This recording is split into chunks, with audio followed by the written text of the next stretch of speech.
am I wrong in assuming that if you're a dispensary, it still has to be there?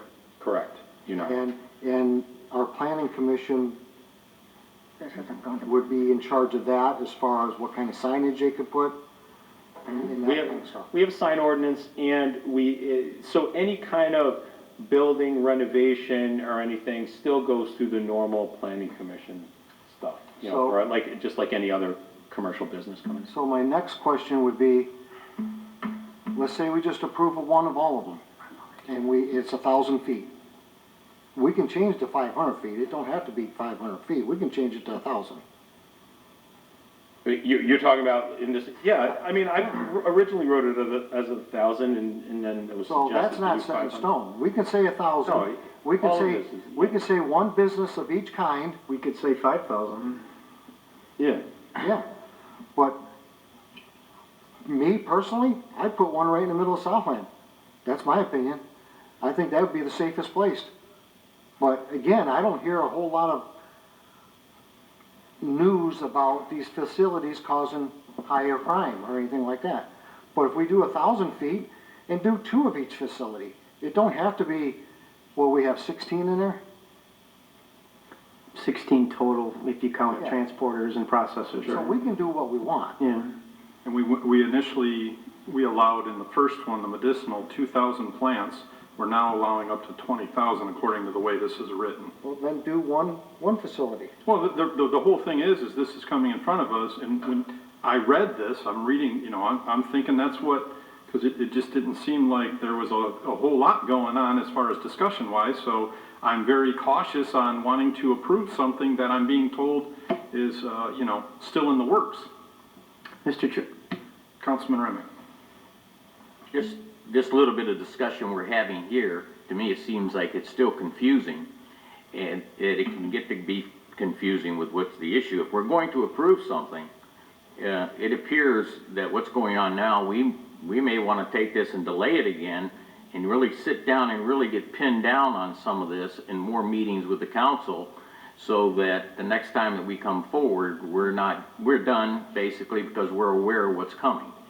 And this way it gives us opportunity now to 500 feet and some of the other changes, but I just think that I'd like to see us take a motion to bring, you know, to go over this a little bit more thorough, doesn't hurt, and have it brought back on a day that we've already pretty much discussed what's going on and how we're going to feel about it.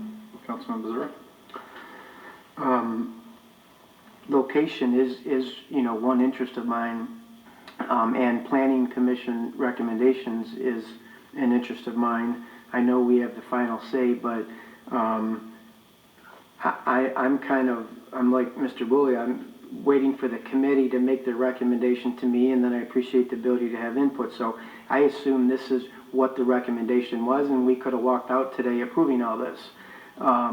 If today is a starting point and we can go from 500 to 1,000 or 16 to 32, that's fine, but in terms of location, you know, when I go through the zoning map and see, I haven't drove to all these spots. I'm surprised to hear that 500 or 1,000 doesn't work, but, you know, what's the vision of the committee? Do we envision a marijuana district where all of these licenses will be in the same area?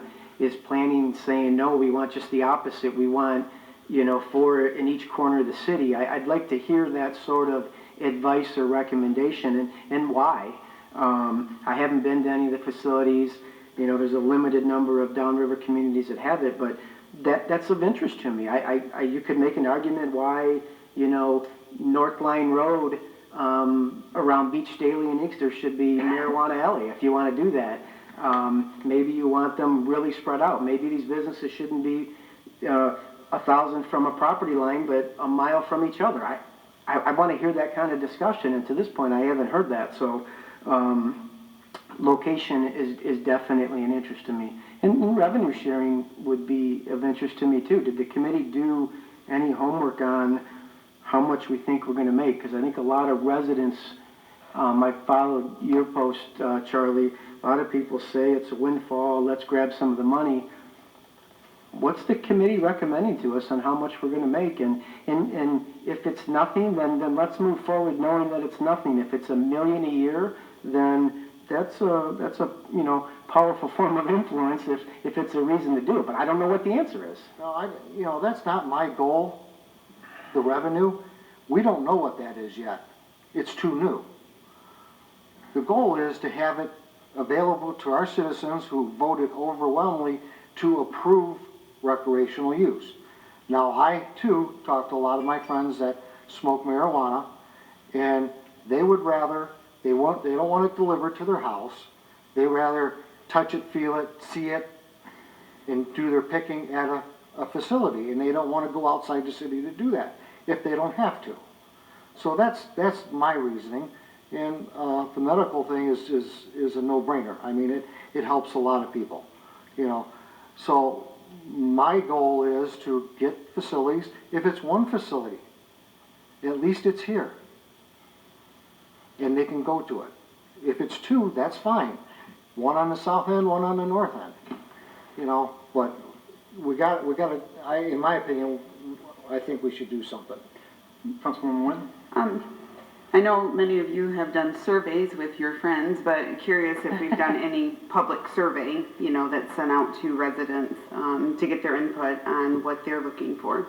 Mr. Chairman, no, we have not. We, I think I mentioned we had a public meeting where the former mayor of Lansing came in and spoke, and we had a lot of, you know, back and forth dialogue.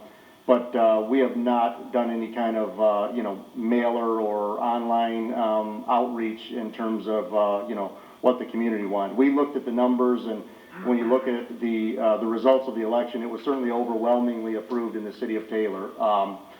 But I just want to go back to a couple points. To Councilman Mazura's point about, you know, did we consider like a one location? We did. We talked about that. I think looking at the city of Taylor as it is 24 square miles, the committee thought it would be better to try to create, you know, hopefully create some balance of having locations in, you know, multiple parts of the community rather than just, I think other communities are considering like literally one road and everybody would go there. We had some issues with that for many reasons, but we really thought balancing it would be best if we're going to do this. And I want to go back to the 500 versus 1,000. I think the real challenge came on the dispensary side. When you look at if you have to keep it 1,000 feet from all these locations, it pushes all those into industrial parks. Now, you could probably successfully open the grow facilities in industrial parks, but I don't know that you would be successful in opening a dispensary, or I don't even know if it's what's it called, not a dispensary, but A retailer? a retailer in an industrial park. So we tried to create some flexibility of having other locations. Obviously, everybody that calls in here is looking for Main Street type access like Telegraph. I know that Royal Oak was highly contentious because I believe they ultimately ended up allowing it on Woodward.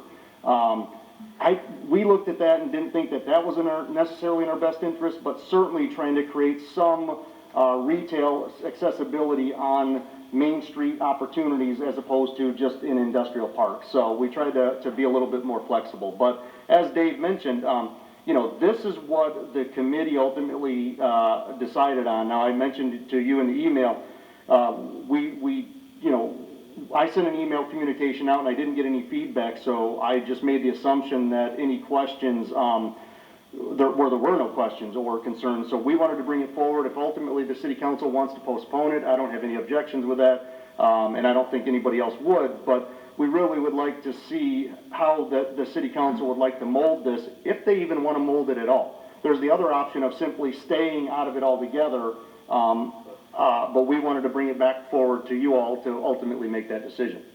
Well, I think Charlie made a good point, you know, and I agree with him 100%, whether it's just one or something. I think at the end of the day, all of us don't mind some. You know, I don't want to speak on behalf of anyone, you know, and like I said, I even vote, but I could live with what it was. I guess my biggest fear is what I'm reading and what I'm voting on, which makes me hesitant, is I'm voting on to change the current chapter to the new chapter, and I'm not comfortable doing that. So, I mean, that's my biggest thing there. I'm willing to... I don't want to push Dave Greco under the bus, but we certainly look to his guidance on Sure. how to make that, you know, whether when Dave and I talked about it back and forth quite a bit, and ultimately, he was right that the document we would have put in front of you guys would have been so redlined that it ultimately would have been a complete Right. wholesale change anyhow. So